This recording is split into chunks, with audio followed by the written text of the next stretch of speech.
व दत्त परिवारास साष्टांग प्रणिपात. शुभ प्रभात, शुभ गुरुवार. दत्त माझा मी दत्ताचा. रचना श्री गुरु दत्त चरणी अर्पण.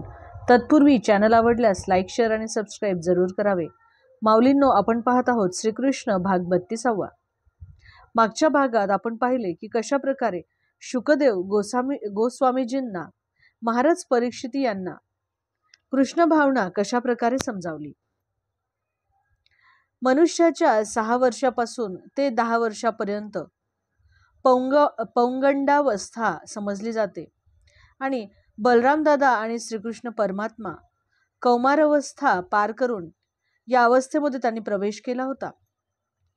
त्यामुळे वृंदावनातील सर्व गोपींनी ज्या त्यांच्या बालकांच्या वयाच्या 6व्या वर्षात प्रवेश केला होता, त्यांना गायी चारण्यासाठी कुरणात जाण्यास त्यांना परवानगी दिली. त्यामुळे बलराम दादा आणि श्रीकृष्ण सुद्धा कुरणामध्ये गायी चरायला घेऊन जाण्यास तयार झाले. भगवान श्रीकृष्णांनी आपल्या सगळ्या सवंगड्यांना सोबत घेतले. सगळ्यांच्या गायी समोर करून त्यांच्या पाठीमागून सर्वजण वृंदावनातील त्या कुरणामध्ये आले. त्या कुरणाचे वातावरण अगदीच प्रसन्न होते. वेगवेगळ्या लतावृक्षांनी, वेगवेगळ्या पक्ष्यांनी, सुंदर सुंदर अशा फुलांनी सज्ज असलेले वृंदावनातील ते सुंदर असे वन, सर्व फळांच्या झाडाला फळे अगदीच भरगच्च लगडलेली होती आणि जणू काही भगवान श्रीकृष्णांच्या चरणांशी स्पर्श करू पाहत असल्याप्रमाणे ती झाडे फळांच्या भाराने वाकली होती. त्या फळाफुलांचा तो भाव पाहून श्रीकृष्ण परमात्मा मनातल्या मनात स्मित करू लागले.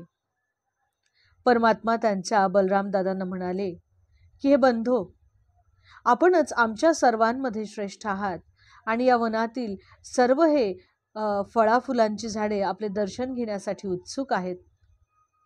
तसे पाहिले तर हे वृंदावनातील वृक्ष हे गतजन्मातील सामान्य जीव नाहीतच. त्यांना तुमच्या दर्शनाची येथे संधी उपलब्ध झालेली आहे. त्याचप्रमाणे आपल्या भोवती गुंजारव करत फिरणारे हे भ्रमर सुद्धा निश्चितच गतजन्मातील आपले भक्त असणार आणि त्यामुळे ते सतत तुमच्या अवतीभोवती राहू पाहत आहेत आणि तुमच्यापासून त्यांना दूर जायची अजिबात इच्छा नाहीये. कारण त्यांना माहीत आहे की तुमच्यापेक्षा प्रेमळ धनी त्यांना कोण बरे मिळणार. मला तर वाटते की या भ्रमरांपैकी काही जण हे गतजन्मातील कुणी श्रेष्ठ ऋषीमुनी असावेत आणि तुमचे ते अनन्य भक्त देखील असावेत. त्यामुळे ते तुमची संगत सुटू नये म्हणून त्यांनी भ्रमराचेच रूप धारण केले असावे. त्याचप्रमाणे हे मयूर सुद्धा तुमच्या दर्शनाने आनंदित होऊन तुमच्या समोर कसे मनोरम नृत्य करत तुम्हाला सामोरे जात आहेत, तशाच या कोकिळा सुद्धा सुंदर अशा स्वरांनी तुमचे स्वागत करत आहेत. या वनातील सर्व पशुपक्षी, वृक्ष, लता, वेली सर्वजण आपल्या दर्शनाने प्रसन्न झाले आहेत आणि वृंदावनाच्या या भूमीविषयी तर काय वर्णन करावे. अहो, आपल्या चरणकमळांनी पावन झालेली आहे ती. अशा प्रकारे वृंदावनातील सर्वच गोष्टी म्हणजे नद्या, डोंगर सुद्धा धन्य झाले आहेत. आणि अशा प्रकारे श्रीकृष्ण आणि बलराम हे यमुना तीराच्या बाजूने कुरणामध्ये आपापल्या गायी वासरांना चारण्याचे कार्य करत असताना ते सर्वजण त्या वृंदावनातील आल्हाददायक वातावरणाचा आस्वाद घेत होते. त्यांच्याबरोबरचे सवंगडी तर वृंदावनातील पशुपक्ष्यांची नक्कल करू लागले. कधी कधी ते हंसासारखे कलकल ध्वनींची नक्कल करत, तर कधी कधी मयुरांसारखे नाच करत भगवान श्रीकृष्णांच्या समोर येत होते. त्याचप्रमाणे श्रीकृष्ण सुद्धा जेव्हा मयुरासारखी मान वळवून नाचत होते, तेव्हा सर्वजण त्यांचा अभिनय पाहून आनंदाने हसत होते. श्रीकृष्ण भगवानांनी तर त्यांच्या गायींची नावे सुद्धा वेगवेगळी ठेवली होती. भगवान त्यांचे नाव प्रेमाने घेत त्यांना बोलवत असत. श्रीकृष्णांनी बोलवताच त्यांच्या गायी हंबारवाने त्यांना प्रतिसाद देत. श्रीकृष्णांचे सवंगडी सुद्धा त्यांच्या आपापसातील प्रेमपूर्ण विनिमयाचे हृदय भरून सर्वजण आस्वादन करत होते. कधी कधी वाघ आणि सिंह यासारख्या प्राण्यांच्या आवाजाने काही दुर्बल प्राणी जेव्हा पळून जात, तेव्हा श्रीकृष्ण आणि बलरामांच्या सहित त्यांचे सवंगडी देखील त्या प्राण्यांचा अभिनय करत त्यांच्या मागे मागे पळत असत.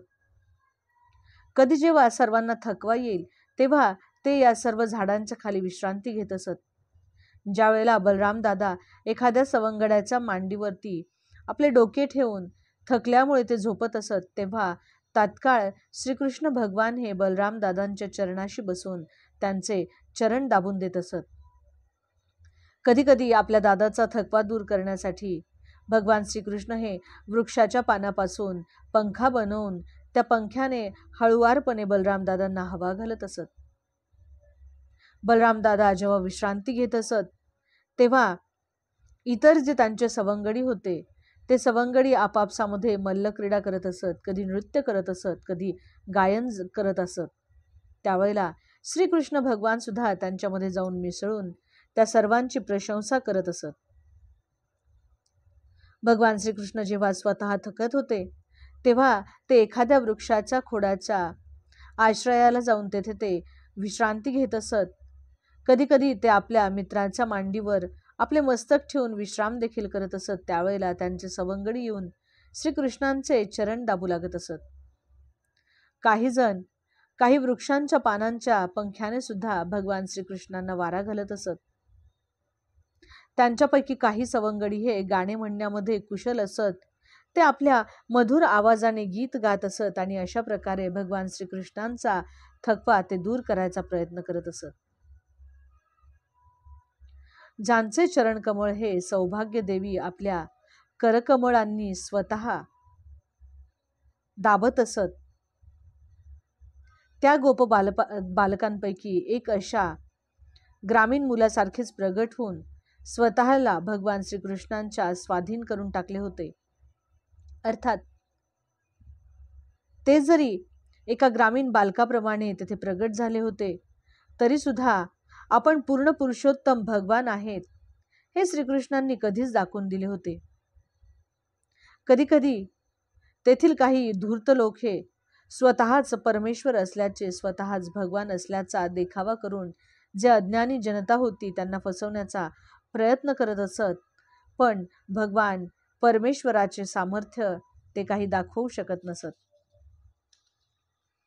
अशा रीतीने भगवान श्रीकृष्णांनी आपल्या अंतरंगातील शक्तीचा प्रकाश करत सर्वांना, सर्व गोप बालकांच्या समवेत सर्वांना दिव्य लीला संपन्न करण्यात आणि संलग्न करण्यात त्यांनी आपले सामर्थ्य प्रदर्शित करण्यासाठी तेथे त्यांचा एक प्रसंग घटित झाला आहे.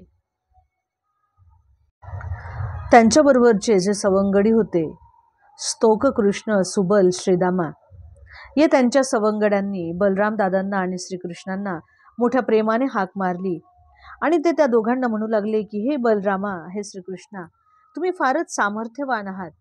तुमचे हे जे काही बाहू आहेत हे फार अतिशय बलवान आहेत.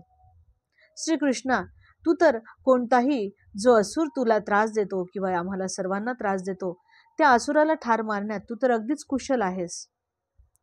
तुम्ही एक गोष्ट लक्षात घ्या की या आपल्या वनाच्या जवळच एक तालवन नावाचे वन आहे आणि हे वन हे तेथे ताल या नावाच्या वृक्षांनी अगदी खचखचून भरलेले आहे आणि सर्व झाडांवरती अतिशय गोड अशी फळे लगडलेली आहेत. काही फळे खाली पडली आहेत तर काही झाडांवरतीच पक्व झालेली आहेत.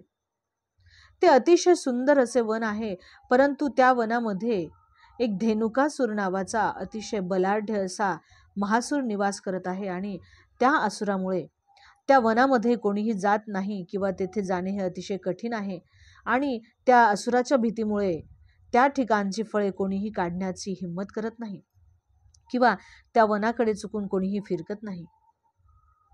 हे प्रिय बलरामा, हे प्रिय कृष्णा, तो असुर त्या ठिकाणी एका गर्दभाच्या रूपाने राहत आहे आणि त्याच्या बरोबरचे त्याचे जे कोणी असुर मित्र आहेत ते सुद्धा त्याच रूपामध्ये त्याच्याबरोबर तेथे राहत असतात आणि ते अतिशय बलवान असल्यामुळे त्या ठिकाणी आपले जाणे फार अवघड आहे.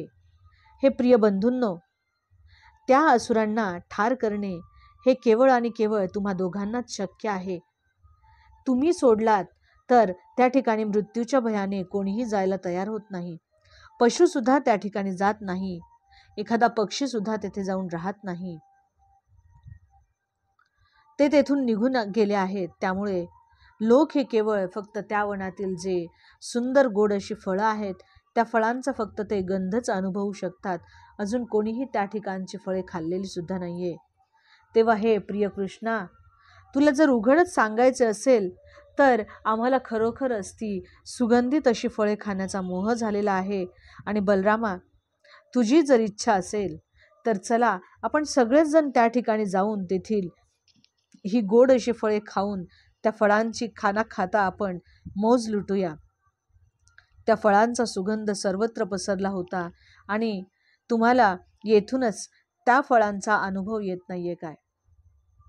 आपल्या सवंगड्यांची त्या दोघांनी अशी विनंती ऐकली. त्यांना फार आनंद झाला आणि आपल्या सवंगड्यांना संतुष्ट करण्याची त्या दोघांना इच्छा झाली आणि आपल्या सवंगड्यांच्या सह सर्वजण त्या तालवनाकडे निघालेले आहेत. अवधूत चिंतन श्री गुरुदेव दत्त दिगंबरा दिगंबरा श्रीपाद वल्लभ दिगंबरा. जय श्री कृष्ण.